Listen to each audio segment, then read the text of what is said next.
Pablo presumía de zoológicos, el Chapo cortejaba a Hollywood, el Mayo, botas Dusty, sombrero de ranchero y una fortuna que rivalizaba con la de todos ellos. Zambada construyó un imperio tras camiones de leche, guarderías y constructoras, transformando el dinero del cártel en negocios comunes. Sin pistolas de oro, solo una figura discreta controlando miles de millones en las sombras. Desde su estrategia de invisibilidad hasta sus batallas territoriales, esta es la vida oculta del multimillonario El Mayo Zambada. Número 8. La estrategia de invisibilidad de El Mayo. El fantasma que construyó un imperio. Un narcotraficante entró en una gasolinera en la zona rural de Sinaloa con botas polvorientas y unos vaqueros desgastados. Nadie le prestó atención. Ese era el objetivo. Durante más de 50 años, Ismael El Mayo Zambada dirigió el Cártel de Sinaloa, una de las organizaciones de narcotráfico más poderosas del planeta, con la apariencia de un simple vendedor de huevos en el mercado. Su socio, El Chapo, construyó las mansiones más grandes y organizó las fiestas más desenfrenadas. El Mayo eligió algo mucho más valioso que la fama, eligió desaparecer. Esto no fue casualidad.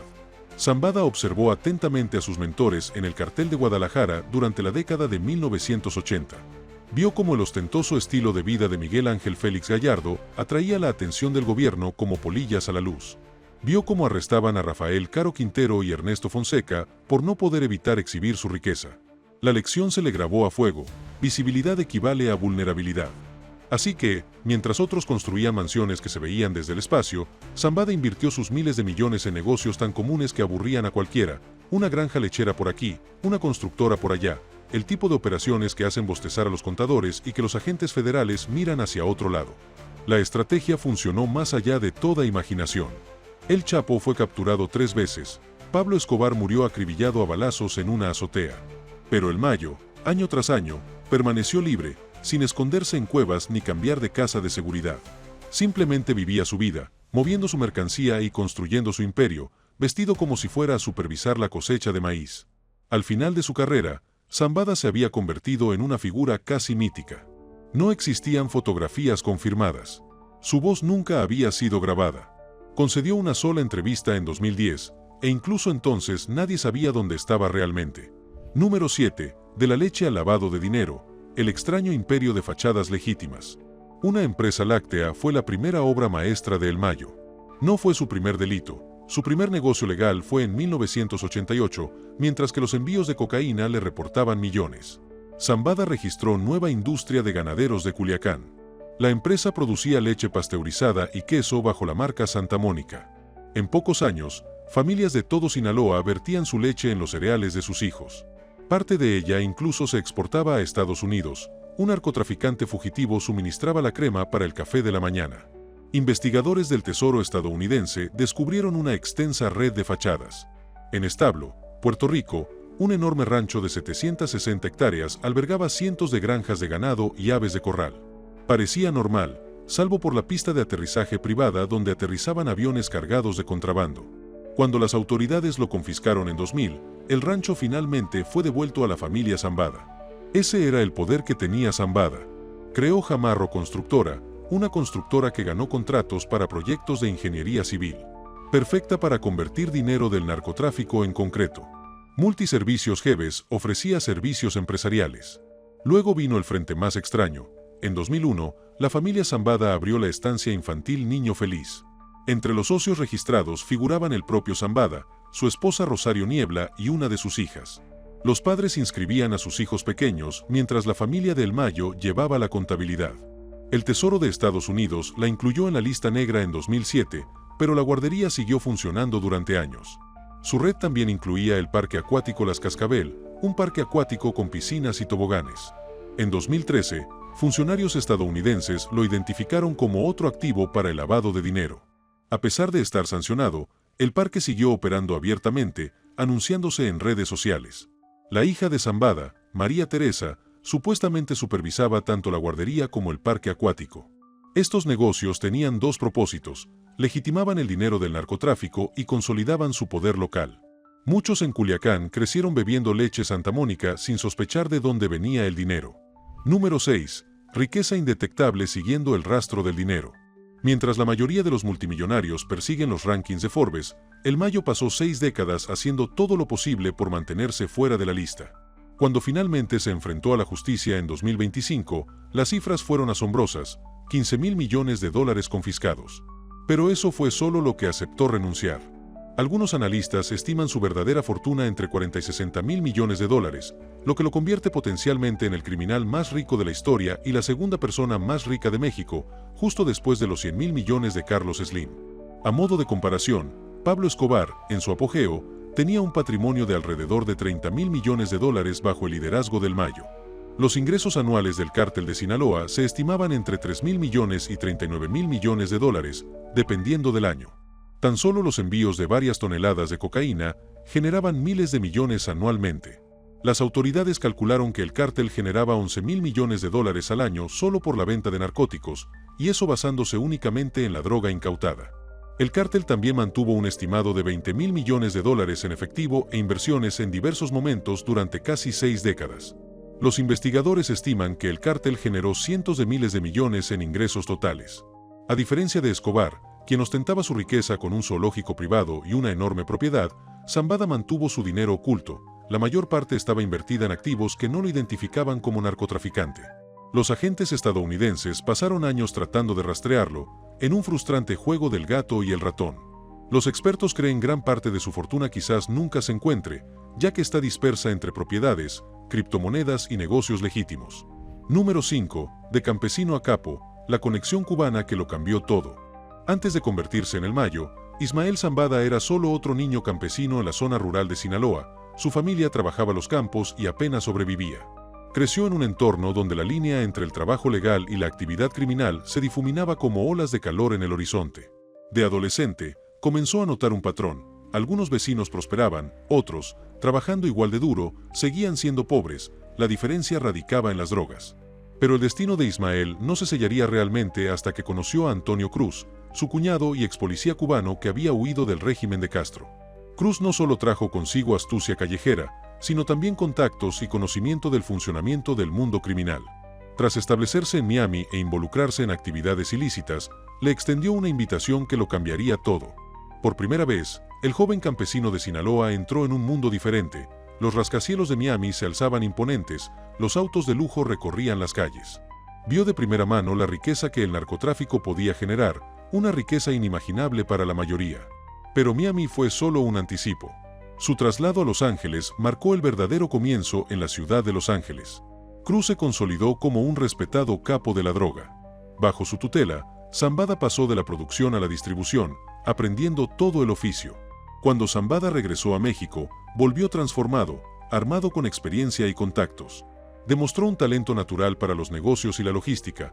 Su habilidad para moverse en las sombras, combinada con una aguda inteligencia, lo distinguió rápidamente. El verdadero aprendizaje llegó cuando el Mayo ingresó al cártel de Guadalajara. Trabajó bajo las órdenes de la primera generación de capós de la droga mexicanos, Miguel Ángel Félix Gallardo, Rafael Caro Quintero y Ernesto Fonseca. Los vio construir imperios sin precedentes de marihuana y opio. Aprendió cómo se manejaban enormes sumas de dinero, cómo se establecían las conexiones internacionales y cómo la corrupción se infiltraba en todos los niveles del gobierno. Pero la mayor lección fue verlos fracasar. Sus ostentosos estilos de vida llamaban la atención. Zambada tomó nota y optó por un camino diferente: permanecer en las sombras. Número 4. Ascendiendo a las grandes ligas del narcotráfico. La alianza que lo cambió todo surgió cuando el Mayo unió fuerzas con Amado Carrillo Fuentes, apodado el Señor de los Cielos. Carrillo Fuentes dirigía el cártel de Juárez y había ideado algo revolucionario. ¿Para qué usar camiones y cruzar la frontera si se podían usar aviones? Amado había comenzado a comprar aviones Boeing 727, del tipo que normalmente transportaba cientos de pasajeros. Solo que estos aviones no transportaban turistas, transportaban toneladas de cocaína a 9.000 metros de altura para Zambada. Esta alianza le abrió horizontes completamente nuevos. Todo lo que había aprendido de repente le pareció insignificante. Esto no se trataba de mulas cargando mochilas por el desierto, era logística a escala industrial bajo la tutela de Amado. El Mayo aprendió a coordinar operaciones complejas que involucraban múltiples países y diversos medios de transporte. Estableció contactos cruciales con proveedores colombianos, adentrándose cada vez más en la cadena de suministro global de cocaína. Antes traficaba Mariana y Girona, ahora jugaba en las grandes ligas con la cocaína colombiana. Incluso hay rumores de que durante este periodo, el Mayo pudo haber tenido interacciones indirectas con el mismísimo Pablo Escobar a través de Carrillo Fuentes. Si llegaron a conocerse o no sigue siendo un misterio, pero la mera posibilidad demuestra el grado de influencia que había alcanzado Zambada. Lo que sí es seguro es que Zambada absorbió las lecciones de todos, incluso de Amado. Aprendió que la innovación importaba, que el negocio de la droga requería una adaptación constante por parte de los colombianos. Aprendió sobre escala y eficiencia. Número 3. Sangre en Guadalajara, el asesinato que lo destrozó todo. El 7 de febrero de 1985, un agente de la DEA llamado Enrique Kiki Camarena salió del consulado estadounidense en Guadalajara, México. Nunca llegó a casa. Camarena había estado trabajando encubierto, acercándose demasiado a las operaciones de los cárteles de Guadalajara. Así que lo atraparon en plena calle a plena luz del día. Lo que siguió fue una brutal tortura, interrogatorios y asesinatos. El cártel eliminó a un agente federal en territorio extranjero con tal arrogancia que parecían creerse intocables. Se equivocaban. La respuesta de las autoridades estadounidenses y mexicanas fue implacable y abrumadora. No se trataba de la detención de un simple traficante local, era una declaración de guerra. En cuestión de meses, toda la estructura de poder del narcotráfico mexicano se derrumbó. Miguel Ángel Félix Gallardo, el hombre que había convertido al cártel de Guadalajara en una fuerza dominante, fue arrestado. Rafael Caro Quintero cayó después. Ernesto Fonseca le siguió. Los capós de capós estaban de repente en prisión, enfrentando décadas tras las rejas. Gallardo fue sentenciado inicialmente a 40 años, y en 2017 se le añadieron otros 37 años por su participación en el asesinato de Camarena. El imperio que había construido durante años se desmoronaba para la mayoría de los involucrados en el narcotráfico. Este habría sido el fin. Las fuerzas del orden buscaban a todos los conectados con el cártel. La época dorada del narcotráfico mexicano parecía haber terminado. Pero el Mayo Zambada vio algo diferente entre los escombros. Vio una oportunidad para la que años de trabajo silencioso lo habían preparado. Zambada había estado luchando por el protagonismo, cultivando conexiones, aprendiendo el negocio desde todos los ángulos y manteniéndose discreto. Ahora, con el viejo orden destruido, había un vacío de poder esperando ser llenado. Número 2. Nacimiento del cártel de Sinaloa en 1998 y nuevas reglas. Cuando el poder queda vacante, suelen seguir las guerras. Pero esta vez, 3 hombres hicieron un cálculo diferente. En lugar de luchar entre sí, se aliarían. El Mayo Joaquín El Chapo Guzmán y Juan José El Azul Espargosa Moreno tenían la vista puesta en el mismo premio. Estos 3 hombres observaron el caos y se hicieron una pregunta simple: ¿por qué pelear por las migajas cuando podemos construir un imperio? 3 años después del colapso del cártel de Guadalajara, los 3 fundaron el cártel de Sinaloa. Se convertiría en la organización de narcotráfico más poderosa de la historia del hemisferio occidental. No solo reconstruyeron lo que había sido destruido, sino que lo revolucionaron. El antiguo cártel de Guadalajara operaba como una jerarquía tradicional, con jefes en la cima que daban órdenes a sus subordinados. Esa estructura centralizada lo hacía poderoso, pero también vulnerable. Si eliminaban a los líderes, toda la operación se desmoronaba. El Mayo tenía una visión diferente.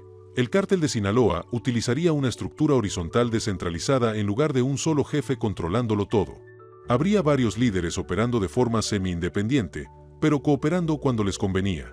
Se podía arrestar a un líder, incluso a 2 o 3, y la organización seguiría funcionando. Zambada asumió el rol de estratega y coordinador logístico. No le interesaba ser la cara pública. Ese papel eventualmente recaería en el Chapo. El Mayo se centró en lo que mejor sabía hacer: construir redes, coordinar operaciones y mantenerse invisible. Bajo su dirección, el cártel expandió su control sobre rutas clave de narcotráfico a través de Sinaloa, Sonora y Baja California. Estos no eran territorios al azar, representaban corredores estratégicos que conectaban la producción de drogas en Sudamérica con el resto del mundo. En Estados Unidos, el mercado de consumo masivo experimentó una rápida aparición de túneles subterráneos bajo la frontera entre Estados Unidos y México. No se trataba de simples agujeros en el suelo, sino de sofisticados pasadizos con sistemas de iluminación y ventilación, e incluso vías férreas. Algunos se extendían a lo largo de más de medio kilómetro bajo tierra, eludiendo equipos de vigilancia fronteriza valorados en miles de millones de dólares. Los aviones seguían siendo un medio de transporte importante, pero el cártel fue más allá. Pequeñas aeronaves volaban a baja altura y a gran velocidad utilizando pistas de aterrizaje remotas. Luego llegó quizás la innovación más audaz: los narcosubmarinos. Estas embarcaciones semisumergibles se mantenían a baja altura en el agua, casi invisibles para las patrullas de la Guardia Costera, y eran construidas en las selvas colombianas. Podían transportar varias toneladas de cocaína y recorrer miles de kilómetros. La organización también diversificó su cartera de productos. La Mariana y la Hero Una tradicionales seguían siendo rentables. Pero el verdadero dinero estaba en la cocaína y la metafetamina. A mediados de la década de 1990, los ingresos anuales se estimaban entre 3.000 y 39.000 millones de dólares, y en el centro de todo estaba el Mayo Zambada, aún invisible, aún al mando. Número 1. La Guerra de Tijuana, cuando la sangre se convirtió en el precio del poder. Un amigo cercano del Chapo, Armando Rayo López, fue asesinado en 1989. Ese único asesinato encendió la mecha que explotaría en una de las guerras más sangrientas de la historia del narcotráfico mexicano. El cártel de Sinaloa había mantenido una tensa alianza con los hermanos Arellano Félix, quienes controlaban el lucrativo corredor de narcotráfico de Tijuana. Pero cuando el Rayo fue eliminado, esa frágil paz se hizo añicos. El Chapo quería venganza y necesitaba saber de qué lado estaba su socio. El Mayo se enfrentó a una decisión que definiría la siguiente década. Podía mantenerse neutral y potencialmente perder a su aliado más importante, o podía apoyar la sed de venganza del Chapo y sumergirse en una guerra que costaría miles de vidas. Zambada eligió la sangre. La decisión desencadenó uno de los enfrentamientos más violentos en la historia del crimen organizado mexicano. Los asesinatos se volvieron algo común. En las ciudades fronterizas, los secuestros ocurrían a plena luz del día, los cuerpos empezaban a aparecer con mayor frecuencia, cada uno un mensaje para el otro bando. Esto no era una simple disputa territorial, era un conflicto a gran escala entre dos de las organizaciones más poderosas de México. Ambas luchaban por el control de la Ruta Dorada hacia California, valorada en miles de millones de dólares anuales. La atención mediática se intensificó a medida que la violencia se descontrolaba. Las autoridades federales se vieron desbordadas, incapaces de contener el derramamiento de sangre, pero donde otros veían caos, el Mayo vio una oportunidad.